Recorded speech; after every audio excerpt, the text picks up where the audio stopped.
जातक कथा के अगले सीरीज़ में किरण वारिया द्वारा संपादित किताब है और इसमें जातक कथा है और चौथी कथा है और कथा का शीर्षक है जैसी करनी वैसी भरनी। शहर से दूर पहाड़ियों के अंचल में एक छोटा सा गांव बसा हुआ था। अमीरपुर उस गांव में अधिकतर खेती और मजदूरी रहते थे, जिनमें चाचा नामक एक किसान भी था। तीनों की शादी के 10 वर्ष बाद उसके यहाँ एक पुत्र हुआ, जिसका नाम उन्होंने बड़े प्यार से मोती रखा। दीनू के परिवार में उनकी पत्नी चंपा और बेटा मोती ही थी। दीनू दिन रात मेहनत करता और मोती को पाल रहा था। उसके पास थोड़ी सी ज़मीन थी, बैल भी बूढ़े थे, कमज़ोर थे। ऊपर से ईश्वर की मार ये थी कि उसकी ज़मीन का ढेर सारा हिस्सा बंजर या पथरीला था। जब मोती 15-16 वर्ष का युवक हो चुका था, मगर दीनू उसे कभी खेतों की तरफ पटकने नहीं देता। उसकी इच्छा तो बस यही थी कि उसका बेटा खाए पिए और मौज करे,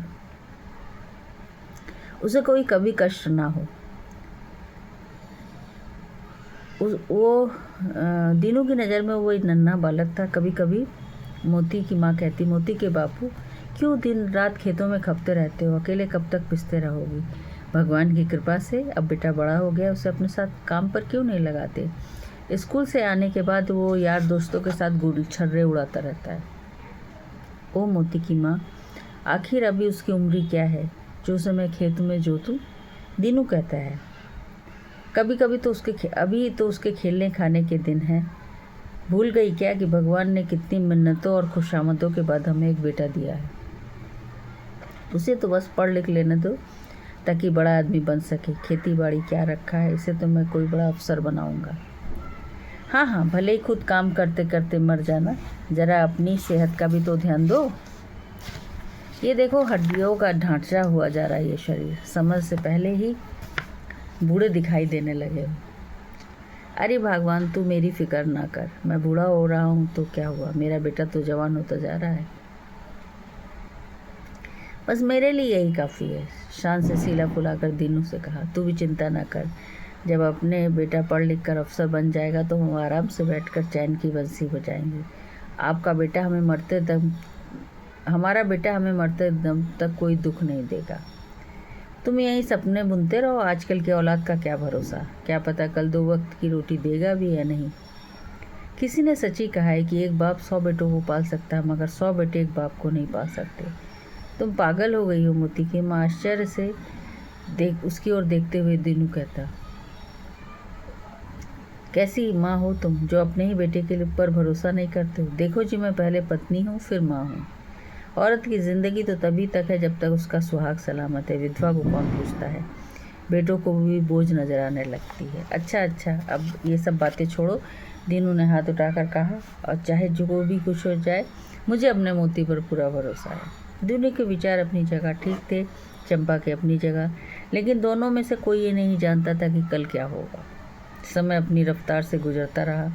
इसी प्रकार नोक-झोंक में पति पत्नी का समय व्यतीत होता रहा। दोनों कभी जी तोड़ मेहनत करके बेटे के लालन पालन में जुटे हुए थे। मोती अब नौजवान हो गया था। दीनू ने एक सुंदर सी लड़की देखकर उसकी शादी कर दी। उस दिन उसकी खुशी का ठिकाना नहीं रहा जिस दिन मोती के सिर पर सेहरा बंधा था। दीनू को लगा जैसे उसे सारे जहां की खुशियां मिल गई हैं। मन में पोते पोती देखने की आस लिए उसी दिन उसने खूब बलाई ली। चंपा भी बहुत खुश थी। आखिर बेटे के सिर पर सेहरा बंधे तो किस माँ को खुशी नहीं होती है। इसी प्रकार हंसी खुशी दिन गुजर रहे थे। अचानक अमीरपुर गांव में एक विपत्ति आ पड़ी। पूरे गांव में प्लेग की बीमारी फैल गई, जिसमें मोती की माँ परलोक सिधार गई। उसके गम में दीनू रो रो कर पागल हो गया और मोती और उसकी पत्नी ने भी ढेरों आंसू बहाए, मगर रोने से जाने वाले वापस नहीं आते। धीरे धीरे उनकी आंखों में आंसू भी सूख गए। पत्नी को अकारण मौत ने दीनू को भीतर से तोड़कर रख दिया। वो इतनी मेहनत से खेतों में काम भी नहीं कर पाता था, अतः धीरे धीरे चरपाई पकड़ ली और खेतों का काम मोती के कंधों पर आ गया। दीनू चाचा मोती को कैसे बनाना चाहता था, वो वैसा ही नेक और मेहनती था, मगर उसकी पत्नी बड़ी चालाक और स्वार्थी थी। धीरे धीरे थोड़ा समय और गुजर गया। उसी बीच मोती की पत्नी मीना ने एक सुंदर बेटे को जन्म दिया। जिसका नाम दीनू चाचा ने बड़े प्यार से दीपक रखा। अब घर में नन्हे दीपक की किलकारियाँ गूंजने लगी थी। दीनू चाचा को जैसे बुढ़ापे में खेलने के लिए एक खिलौना मिल गया था। नन्हे दीपक के साथ वो खुद भी बच्चा बन जाते और उस समय तो उनकी खुशी का ठिकाना नहीं रहता जब दीपक अपनी तोतली जुबान में उन्हें दादू दादू कहकर पुकारता। उस नन्ही से जान के बिना तो दीनू चाचा का निवाला भी हलक से नहीं उतारता। दीपक भी उसके लिए बिना एक पल नहीं रहता था। सुबह उठने से लेकर रात सोने तक उसके साथ ही खेलता रहता। रात को दीनू चाचा ही अपने कमरे से आवाज़ लगाते, बेटा मोती, दीपू को ले जाओ, सो गया है। ऐसा प्यारा सा था दादा पोते में। मगर जैसे जैसे दीपक बड़ा होता जा रहा था वैसे वैसे दीनू चाचा का स्वास्थ्य खराब होता जा रहा था। वो कमरे में पड़े दिन भर खांसते रहते थे। एक तो बुढ़ापा, ऊपर से बीमारी।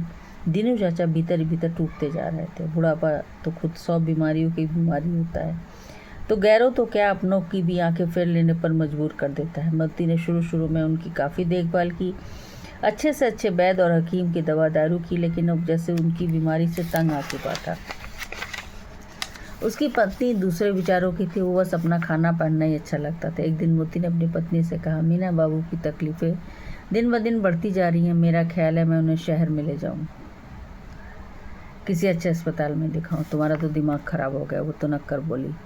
बुझे हुए चूल्हे को फूकी लेकर वो जितनी फूंक मारी उसमें आग नहीं सुलगती। अब तुम्हारे बाबू में रखा क्या है जो पैसे फूकने का मन बना रहे हो? आज नहीं तो कल उन्हें भगवान को प्यारा होना ही है। अगर कुछ सोचना है तो दीपक के बारे में सोचो, वो हमारे कल का सहारा है। कल पैसे फूक कर बाबू पर पैसे फूक कर भला क्या हासिल होगा?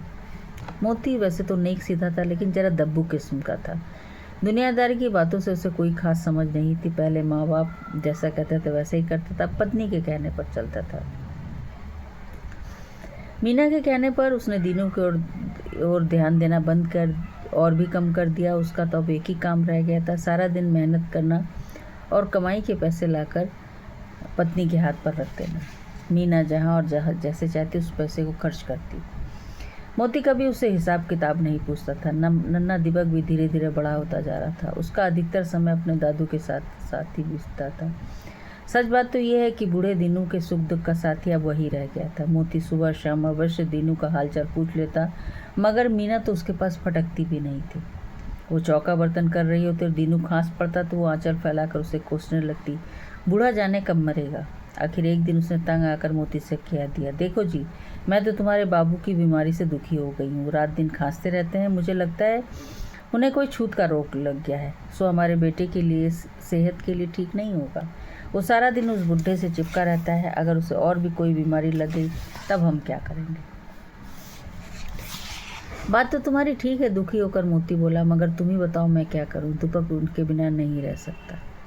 देखो अपने बेटे के बारे में सोचो, वो बोली। मैं तो कहती हूँ उस बूढ़े से जितनी जल्दी छुटकारा पालो उतना अच्छा है। जैसा छुटकारा पालूं, गला घोट दूँ क्या उनका? गला मत घोटो, रात के अंधेरे में किसी नदी तालाब में फेंक आओ और हमें इन दुखों से छुटकारा मिल जाएगा और हमें भी शांति मिल जाएगी। मगर इतना सोचो, लोग क्या कहेंगे? तो क्या तुम बैंड बाजे के साथ उन्हें फेंकने के लिए जाओगे? रात के अंधेरे में चुपचाप बैलगाड़ी पर बैठाकर ले जाओ। बस्ती बरादरी वाले पूछेंगे, कह दूंगी कि इलाज कराने शहर गए हैं। तुम किसी पुल वुल पर ले जाकर नदी में फेंक कर आ जाना। ये मत सोचो कि तुम उन्हें मार रहे हो। मरे हुए लोगों को भला क्या मारना? इन्हें तो बल्कि इस तरह मुक्ति मिल जाएगी। बाद में लोगों से कह देंगे बूढ़ा इलाज के दौरान शहर में मर गया था और तुमने वहीं उसकी मिट्टी समेट दी। नहीं, अपनी पत्नी के खतरनाक विचारों पर मोती सहम गया। ये मुझसे नहीं होगा, ऐसी बातें छिपा करती क्या है? यदि कल को कुनबे रिश्ते वालों को पता चल गया तो सब मुझे नोच नोच कर खा जाएंगे। अगर तुम में इतनी हिम्मत नहीं है तो तुम ही बैठो इस लाश के पास, मैं तो चली अपने मायके। नहीं मीना, तुम चली जाओगी तो मेरा क्या होगा? दीपक का क्या होगा? मैं क्या जानूँ क्या होगा? अगर मुझे घर में रखना चाहते हो तो इस लाश से छुटकारा पाना होगा। वो निर्णायक अंदाज में बोली। बोलो उसे घर में रखना है या मुझे? तुम यहीं रहो मीना। अगर ये भी तो सोचो कि अपने जिंदा बाप को जिंदा अरे उस मरे हुए को बार बार जिंदा कहे जा रहे हो। तुम ऐसा करो, तुम कहीं दूर जाने की ज़रूरत नहीं है। हमारे गांव के पीछे जो जंगल है वो गड्ढा खोद कर तुम उसे दफनाओ। न ज़्यादा झमेला और न किसी को पता चलेगा, बाकी मैं संभाल लूँगी। मोती करता क्या, मरता क्या ना करता। एक तरफ बीबी, दूसरी तरफ बाप। अंत में मोती ने सोचा कि बाप को आज नहीं तो कल मर ही जाना है, बीवी के साथ तो उसे ज़िंदगी गुजारनी है, अतः बीवी की बात मान लेने में ही भलाई है। वो जानता था कि वो बहुत बड़ा पाप है, मगर उसे यह अंदेशा था कि अगर मीना उसे छोड़कर चली गई तो उसकी और दीपक की ज़िंदगी खराब हो जाएगी। अंत में वैसा ही हुआ जैसा मीना चाहती थी। वो अमावस्या की काली रात थी। जब रात अधिक गुजर गई तो मोती ने बैलगाड़ी जोत ली। चारों ओर घना अंधकार था, सन्नाटा छाया हुआ था, पूरा गांव नींद में सो रहा था। बूढ़ा दीनू भी नींद बेहोशी की हालत में अपनी चारपाई पे पड़ा था, लंबी लंबी सांसें ले रहा था। उसकी हर सांस के साथ मुंह में से खर खर की आवाज़ निकल रही थी, जिससे वातावरण डरावना हो रहा था। मीना और मोती उसकी चारपाई के पास ही खड़े थे। अब मेरा मुंह क्या देख रहे हो? ज्यों की त्यों चारपाई उठाकर बैलगाड़ी पर रख लो और लेकर चुपचाप निकल जाओ यहाँ से। फावड़ा और कुदाली मैंने गाड़ी में रख दी। मीना रुआसा होकर मोती बोला, मेरा दिल नहीं मान रहा। आखिर तुम सोचो, ये कितना बड़ा गुनाह है, कितना बड़ा पाप मुझसे करवा रही हो। पागल मत बनो, जैसा मैंने कहा था वैसे ही करो। मीना आँख निकाली, अगर चू चपड़ की तो शोर मचाकर सबको इकट्ठा कर लूँगी, उल्टा तुम्हें ही फंसवा दूँगी। कह दूँगी तुम बाबू की बीमारी से तंग आकर रात में उन्हें जिंदा ही जंगल में दफन करने जा रहे हो। मैं औरत हूँ, मेरी बातों पर सब विश्वास कर लेंगे, तुम्हें हवालात के चक्कर पीसनी पड़ेगी। पत्नी की धमकी के आगे मोती बुरी तरह से डर गया। हवालात का नाम सुनते उसका जिस्म पसीने से लथपथ हो उठा और घबराहट के मारे शरीर कांपने लगा। चलो उठाओ चारपाई। एक और चारपाई उठाकर मीना बोली। मजबूरन उसे चारपाई उठानी पड़ी और देखते ही देखते बूढ़े दीनू को चारपाई समेत बैलगाड़ी पर लाद दिया गया। हालांकि ये सब काम बड़े आहिस्ता आहिस्ता बिना किसी शोर शराबे के हो रहे थे, मगर न जाने कैसे हाथ पाकर नन्ना दीपक उठ बैठा। उसे उठा देखकर दोनों बुरी तरह घबरा गए। दीपक अंदर के कमरे में सो रहा था। आँख खुलने पर अंदर किसी को न पाकर 7 वर्षीय दीपक मामा करता हुआ बाहर आ गया और बाहर का नज़ारा देखकर रोना खुनूना छोड़कर हैरान होकर पूछ बैठा, बाबू माँ आप यहाँ क्या कर रहे हैं? अरे ये तो दादू की चारपाई गाड़ी पर रखी हुई, कहाँ ले जा रहे हैं आप मेरे दादू को? मोती की तो सिट्टी पिट्टी गुम हो गई, लेकिन मीना ने किसी तरह उसको अपने पास संभाल कर जल्दी से कहा, बेटा तुम्हारे बाबू दादू को दवा दिलाने शहर ले जा रहे हैं, तो फिर मैं दादू के साथ शहर जाऊंगा, उनकी देखभाल करूंगा। नहीं बेटा, मोती घबरा कर बोला, मैं रहूंगा ना वहाँ उनकी देखभाल करने के लिए। अगर आप वहाँ रुकेंगे तो पैसा कौन कमा कर लाएगा दादू की दवा के लिए? मैं रहूंगा अपने दादू के पास। अगर बेटा तुम अभी बच्चे हो, शहर में कहाँ रहोगे? जहाँ मेरे दादू रहेंगे वहीं मैं रहूँगा। बेटा दादू तो अस्पताल में रहेंगे। झुंझला कर मोती बोला, मैं भी अस्पताल में रहूँगा। देखो बेटे, जिद नहीं करते, मैं कुछ नहीं जानता, मैं दादू के पास जाऊँगा। दीपक की जिद देखकर पति पत्नी सोच में पड़ गए। उनका बना बनाया खेल बिगड़ रहा था। अंदर ही अंदर वो बुरी तरह से डर गए, कहीं दीपक रोने न लगे। यदि उसकी आवाज़ सुनकर आसपास के लोग जग गए तो उनसे जवाब देते नहीं बनेगा। अतः अब तो दीपक की बात मान लेने के अलावा कोई चारा नहीं था।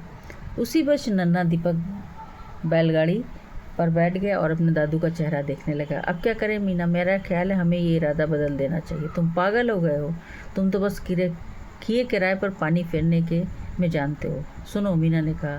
फिर धीरे धीरे कुछ समझाने लगी। मोती सिर्फ मूर्खों की बातें सिर हिलाता रहा। फिर कुछ देर बाद मोती और दीपक बैलगाड़ी पर सवार थे और बैलगाड़ी धीरे धीरे कच्चे रास्ते पर आगे बढ़ रही थी। चारों ओर भयंकर खामोशी छाई हुई थी।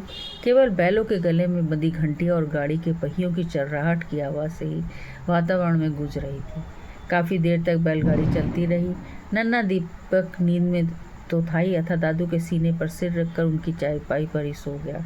गांव की पगडंडी को छोड़कर बैलगाड़ी जब घने जंगल में आ गई, मोती ने चुपचाप गाड़ी एक पेड़ के ओट में खड़ी कर दी और बड़े धीमे से कुड़ाल और फावड़ा निकालकर कुछ दूर झाड़ियों की ओट में जाकर जमीन खोदने लगा।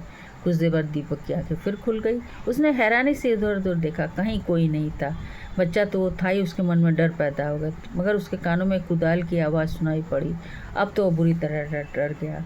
आसपास देखा तो उसका बापू कहीं नहीं था। बापू बापू उसने कई बार पुकारा, मगर उत्तर में वही खामोशी और कुदाल चलने की आवाज़। बाबू कहाँ गए? गाड़ी से कूदकर दीपक डरा सहमा सा इधर उधर देखते हुए उस दिशा की ओर बढ़ने लगा जिधर के कुदाल चलने की आवाज़ आ रही थी। अरे, अंधेरा होने के बावजूद दीपक ने अपने बाबू को पहचान लिया। बापू, ये आप क्या कर रहे हैं? हाँ। मोती अपनी धुन में गड्ढा खोदने में व्यस्त था कि दीपक की आवाज़ सुनकर बुरी तरह चौंक पड़ा। अरे दीपक बेटा, तुम? बापू बापू, आप ये गड्ढा क्यों खोद रहे हैं? बेटे तुम? मोती की समझ में नहीं आया क्या जवाब दे। तुम यहाँ क्यों आए हो? जाओ, जाकर अपने दादू के पास बैठो। नहीं, पहले आप बताइए आप गड्ढा क्यों खोद रहा है। मोती को क्रोध आ गया। आजकल तुम हर बात की जिद करते हो। जाओ जाकर दादू के पास बैठो, आप मुझे अपना काम करने दो। जिद्दी माँ का जिद्दी बेटा। न जाने मीना के कहने के पर आकर मैं किस मुसीबत में फंस गया। देखो बापू, दीपक की उत्सुकता क्षण प्रतिक्षण प्रबल होती जा रही थी। आप तो मुझे ये नहीं बताएंगे आप ये गड्ढा क्यों खोद रहे, तब तक मैं यहाँ से नहीं जाऊँगा। रो रो कर दादू को भी जगा दूंगा। सुनते ही मोती को पसीना आ गया। नहीं नहीं, ऐसा ना करना, अगर वो रो पड़ा तो सारा खेल बिगड़ जाएगा। यही सोचकर मोती के करीब आया और उसके सिर पर प्यार से हाथ फेरते हुए बोल, देखो बेटा, अब मैं तुम्हारे दादू की आत्मा की शांति के लिए कर रहा हूँ, लेकिन शांति तो मरने वाले की आत्मा को पहुँचाई जाती है। मेरे दादू तो अभी जिंदा है बेटा, वो जिंदा ज़रूर है मगर वो मरे से भी बदतर हैं। देखते नहीं अपनी बीमारी की वजह से वो कितनी तकलीफ उठा रहे हैं। उनकी बीमारी अब किसी तरह ठीक होने वाली नहीं है। अब उनकी आत्मा को इसी तरह शांति मिल सकती। दीपक चुपचाप मोती का चेहरा देखता रहा। वो छोटा अवश्य था मगर इतना ना समझ नहीं था। सारे खेल को समझ ही नहीं सके। तभी जैसे ही उसकी आत्मा ने झिझोड़ा, तेरे बापू तेरे दादू को जिंदा ही धरती में गाड़ देना चाहते हैं। क्या तू ऐसे में खामोश रहेगा? मगर मैं क्या कर सकता हूँ। तो अपने बाबू से कहता है जब तुम बूढ़े हो जाओगे तो मैं भी इसी तरह गड्ढा खोद कर जिंदा गाड़ दूंगा। तभी जैसे धमाका हुआ। नन्हे दीपक में मस्तिष्क में जैसे ईश्वर की तरफ से कोई ज्ञान मिल गया। उसकी आंखों में एक अजीब सी चमक दिखाई दी। क्या सोच रहे हो दीपक? तभी मोती ने टोक दिया, जाओ जाकर दादू के पास बैठो और देखो उन्हें जगाना नहीं। ठीक है बाबू, जाता हूँ, दीपक ने कहा, मगर आप गड्ढा खोद ले तो ये कुदाल और फावड़ा मुझे दे दें। ठीक है बाबू, जाता हूँ। दीपक ने क्यों बेटा, इस कुदाल और फावड़े का क्या करना है? हैरानी से मोती ने पूछा। मुझे इस बात की खुशी है कि दीपक उसके समझाने से मान गया। वो किसी प्रकार का बखेड़ा नहीं खड़ा करेगा। तो मैं गड्ढा खोदूंगा। गड्ढा मगर किस लिए बेटे? मोती की हैरानी बढ़ती जा रही थी। बापू, जिस तरह आज दादू बूढ़े और बीमार हो रहे हैं उसी तरह से आप भी बूढ़े और बीमार होंगे। तब मैं आपकी आत्मा की शांति को आपकी आत्मा को शांति पहुँचाऊँगा। आपकी आत्मा को शांति पहुंचाऊंगा। दीपक की बात सुनते ही धमाका सभा मोती के मस्तिष्क में। वो फटी फटी आंखों से मासूम दीपक का चेहरा देखता रह गया। एकाएक उसे दीपक के चेहरे में किसी फरिश्ते की चेहरे दिखाई देने लगी। उससे कह रहा था, इस प्रकार क्या देख रहे हो बापू? जो आज तुम अपने बाप को दे रहे हो वही कल मैं अपने बाप यानी तुम्हें दूंगा। सब कुछ तुम्ही से सीख रहा हूँ। जैसा तुम आज बो रहे हो वैसा ही कल काटते। नहीं नहीं, वो घबरा कर चीख सा उठा। क्या हुआ बापू? दीपक ने चौंक कर पूछा। नहीं नहीं नहीं मेरे बेटे नहीं। मोती ने लपक कर उसे गोद में भर लिया। उसकी आंखों में आंसू भर गए। दीपक मेरे बच्चे, आज तूने मेरी आंख खोल दी। मैं ऐसा गुनाह करने जा रहा था जिसका बोझ 7 जन्मों तक मेरी आत्मा से नहीं उतर सकता। मैं जितना स्वार्थी, पापी और नीच हूँ, अपने जन्मदाता की हत्या करने चला था। चल मेरे बेटे, हम बापू को शहर के अस्पताल लेकर चलते हैं। अब तो पवक पवक कर रोने लगा मोती। उसकी सोई हुई आत्मा जाग उठी थी। जैसे मैंने तुझसे इतनी उम्मीदें लगा रखी वैसे ही तेरे दादू ने मुझसे ढेरों उम्मीदें लगाई होंगी। उसने मुझे अपना खून पिला पिला कर क्या इसलिए पाला कि मैं उसे जिंदा दफना दूं? अगर ये सब तेरी माँ की वजह से हुआ बेटे। उस बज़ात औरत ने मेरी आंखों पर खुदगर्जी की पट्टी चढ़ा दी थी, मगर उसका भी क्या कसूर? सारा कसूर तो मेरा है। मैं मर्द होकर उसके इशारों पर नाचता रहा। मेरे बेटे चल, आज मैं मरते दम तक अपने बाबू की तन मन धन से सेवा करूंगा। मोती ये सब कहे जा रहा था। दीपक बड़ी मासूमियत से उसका चेहरा देख रहा था। फिर ऐसा हुआ कि मोती के कंधे पर सिर टिका दिया और आंखें मूंद ली। ऐसा लगता जैसे मोती को इस महापाप से बचाने के लिए भगवान ने स्वयं नन्हे दीपक के रूप में बोलकर चुप हो गया हो। मोती की आंख खुल चुकी थी। उसने जल्दी जल्दी कुदाल फावड़ा उठाया और बैलगाड़ी के करीब आ गया। कुछ देर बाद उसकी बैलगाड़ी शहर की ओर भागी जा रही थी। उस समय मोती के चेहरे पर एक नया उत्साह था, जैसे अभी अभी नया जीवन मिला हो। आज दीपक ने उसकी आंखें खोल दी। इंसान जैसा होता है वैसा ही काटना पड़ता है। आज वो जो कुछ करने जा रहा कल उसे वैसा ही भोगना पड़ेगा। इसलिए कहा गया, इंसान को कोई भी कदम उठाने से पहले बार बार सोचना चाहिए कल उसकी करनी का उसे क्या फल मिलने वाला है।